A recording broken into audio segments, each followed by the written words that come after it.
बहुत सारे लोगों से मिलना था। अब यूसुफ की गाड़ी फाइनली यूसुफ के घर की तरफ मुड़ चुकी थी एंड यूसुफ जाते जाते ये सारी चीज़ें देख रहा था कि उसका जो मोहल्ला है जो उसने 20 साल पहले छोड़ा था वो अभी भी वैसे का वैसा ही है। सारे दुकान वैसे के वैसे, सारे घर वैसे के वैसे। उसने देखा कि जिस दुकान से वो बचपन में बिस्किट वगैरह चॉकलेट वगैरह लिया करता था वो आज भी वैसे का वैसा ही है एंड आज के समय में उस दुकानदार का बेटा उस दुकान को चला रहा है। वो ये सब कुछ देख के बहुत ज़्यादा खुश हुआ।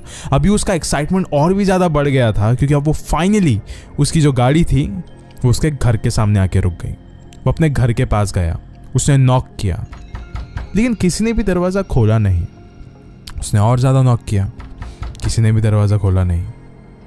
फिर और भी बहुत ज़्यादा भी भीड़ आने लग गई थी आसपास यूसुफ के, क्योंकि यूसुफ वो ही लड़का था जिसने 20 साल पहले अपने माँ बाप से झगड़ कर इंडिया को छोड़ा था और अमेरिका चला गया था। लोग उसको घूर घूर के देख रहे थे।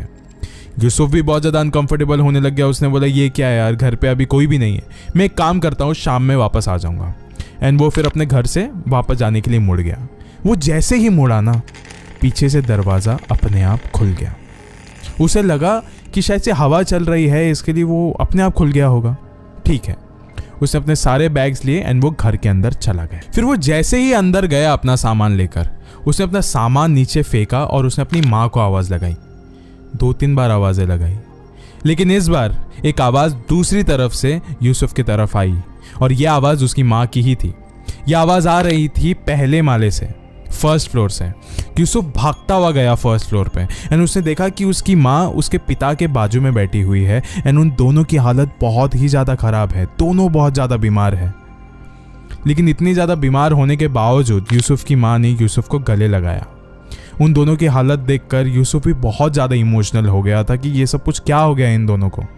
शायद से उसे रिग्रेट भी महसूस हो रहा था लेकिन स्टिल वो थोड़ा खुश भी था कि अभी फाइनली वो भले कुछ समय के लिए लेकिन अपने माँ बाप के साथ रह सकता है। लेकिन यूसुफ ये नहीं जानता था कि उसकी पहली रात उस घर में बहुत ही ज़्यादा खौफनाक होने वाली। ये उसकी पहली रात थी उस घर में एंड वो अपने घर पे पानी भरने के लिए बस नीचे ही उतरा था। उस समय उसने देखा कि उसके राइट साइड से ना खिड़की की तरफ कुछ तो आवाज़ आई। कुछ हवाएं नहीं चल रही थी लेकिन वहाँ से आवाज़ आई। वो एक खिड़की से दूसरी खिड़कियों की तरफ वो आवाज़ गूंज रही थी। फिर उसने थोड़ा ध्यान से देखने की कोशिश करी। उसने देखा कि दोनों हाथों के फिंगरप्रिंट्स उस विंडो के ऊपर थे। वो ध्यान से देख सकता था।